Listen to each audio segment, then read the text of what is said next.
one-shot. J'ai peur de comprendre. Non mais non, Faustine, vous n'y êtes pas.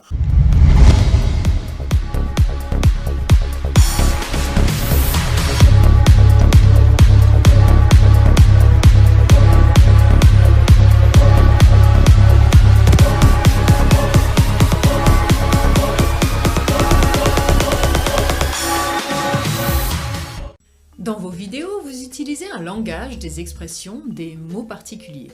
Afin que tout le monde puisse comprendre, j'aimerais qu'on les traduise ensemble. Par exemple, vous parlez souvent de cible. C'est un terme propre à vous, à votre région? Ouais, ça fait partie du jargon de l'agent de renseignement, du détective privé. Alors, en fonction des régions, ça peut devenir la cible, le target, le tango. Bref, c'est la personne observée, celle sur qui tu vas opérer une surveillance. Tu auras le cousin de la cible ou la fille de la cible, la maîtresse de la cible.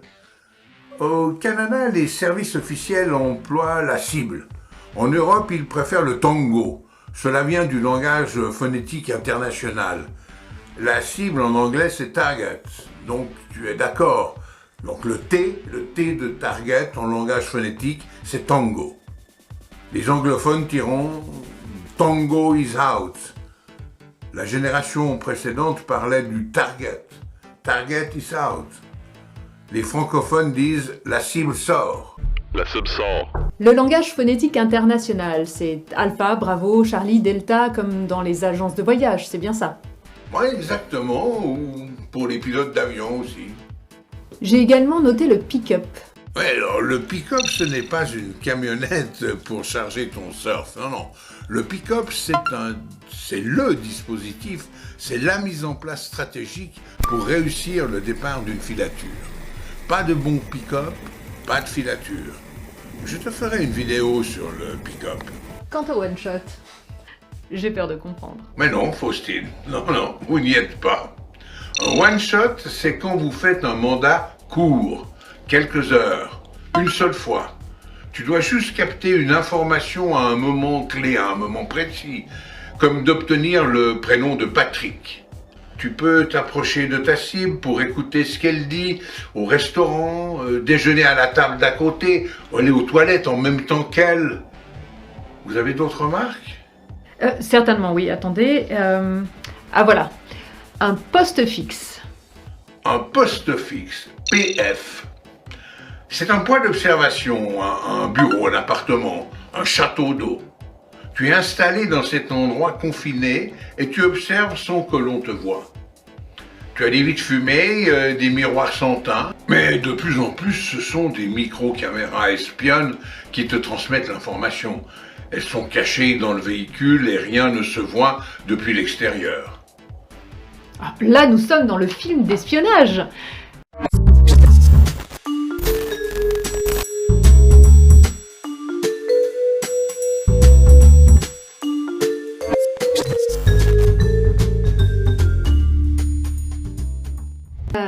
J'ai une autre question. Pouvez-vous nous en dire plus sur le point de chute? On passe dans la physique, là, non?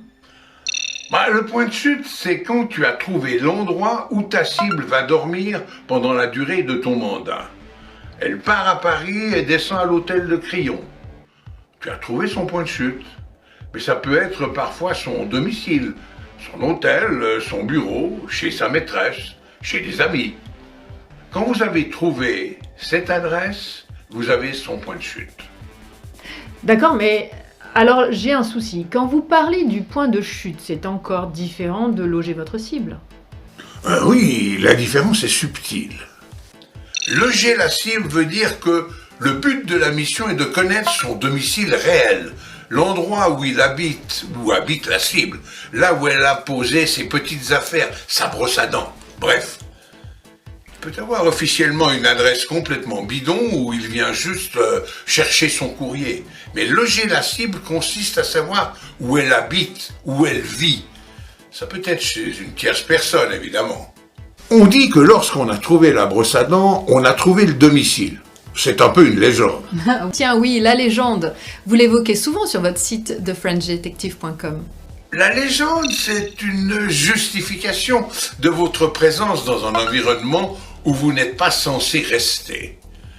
L'histoire que vous allez inventer est là pour faire comprendre à votre interlocuteur ou à votre environnement que vous avez une bonne raison d'être à cet endroit et d'y rester. Ta légende, tu vas la raconter au concierge, aux voisins de la cible, à un passant. Faut une histoire qui tienne la route. Je reviendrai très en détail sur la légende. C'est l'élément essentiel du métier sur le terrain. Ah, l'impro, le jeu d'actrice. Je me réjouis d'apprendre cela. Bon, le départ à présent. Je suppose qu'après le pick-up, on a un départ. Ah, si vous avez bien travaillé, c'est exact. Par contre, si vous avez un départ alors que votre pick-up n'est pas verrouillé, pas prêt, la journée est perdue. Un départ, c'est le moment où la cible quitte le point géographique où elle se trouve. Et nous avons un SAS. Non, pas un SAS, Faustine. On n'est ni dans le roman, ni dans la nomenclature royale. Ce n'est pas son Altesse Sérénissime, c'est un sas. C'est plus qu'un sas d'entrée. Dans le rance, un sas est un lieu de transit. Par exemple, lorsque tu veux t'assurer que tu n'es pas suivi. Dans le bureau des légendes, Malotru utilise un sas. J'y reviendrai. Quand vous dites le rance, c'est le renseignement. Le rance, oui, c'est l'information. L'intelligence service en anglais. Il est dans le rance, veut dire que le gars est un agent de renseignement. Il faut chercher du rance. C'est de l'information sur ta cible, ou sur une société, une adresse. Tu as du rance sur le mec? Bref, t'as pigé? Vous utilisez d'autres termes propres à la profession et dont vous pouvez nous dévoiler la signification? Ouais, à la radio. Les unités de police dédiées à la filature utilisent la radio, le talkie, l'oreillette. Le véhicule de police équipé discrètement. Ah oui, et que se disent-ils? À la radio, il y a des codes, une façon de s'exprimer. Il faut être discipliné. Et il y a un tas de mots réservés à cela. Quand vous êtes à 30 agents sur le même réseau, il faut être succinct. Quand tu as fini de parler, tu termines par over. Et tu as Roger. Oui. Les Suisses vont penser directement à Federer. Non, non. Roger se dit en réponse à une remarque ou à un ordre pour montrer qu'on a compris. Ton collègue te dit, la cible arrive à la caisse automatique, il va bientôt sortir. Et toi, tu réponds, Roger. Par contre, si ton collègue te dit, Tom, déplace-toi jusqu'au prochain carrefour, tu lui répondras, Wilco. Ce qui veut dire que tu as bien reçu, que tu as compris et que tu es en mesure d'exécuter cet ordre. C'est quand même plus rapide, Wilco. C'est d'abord une affaire de militaire. Vous m'avez rappelé votre passé dans l'armée d'ailleurs. Ah bon? Oui, le « en place », c'était un ordre de marche ou je me trompe? En place, c'est quand tu arrives à la place définie par le briefing. Tu dis en place ou sur place. C'est la même chose si tu te déplaces vers un domicile. Une fois arrivé, tu envoies un texto, un SMS, indiquant simplement sur place. Succinct, vous voyez?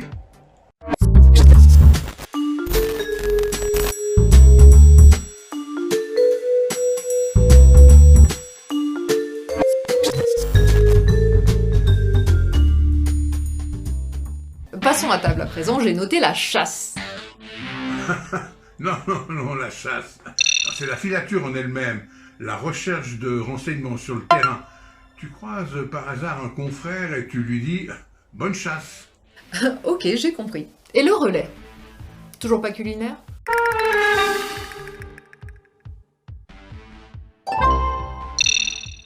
Oui, le relais ou la rocade.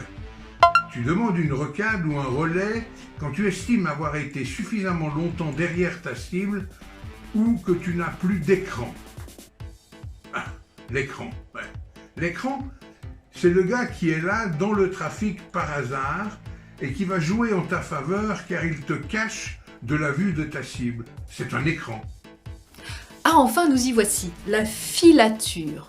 Ouais, la filature. C'est dynamique. Elle peut casser à tout moment. L'arrivée d'un dispositif sur un rond-point peut entraîner la perte de la cible. En effet, il y a une multitude de directions à choisir.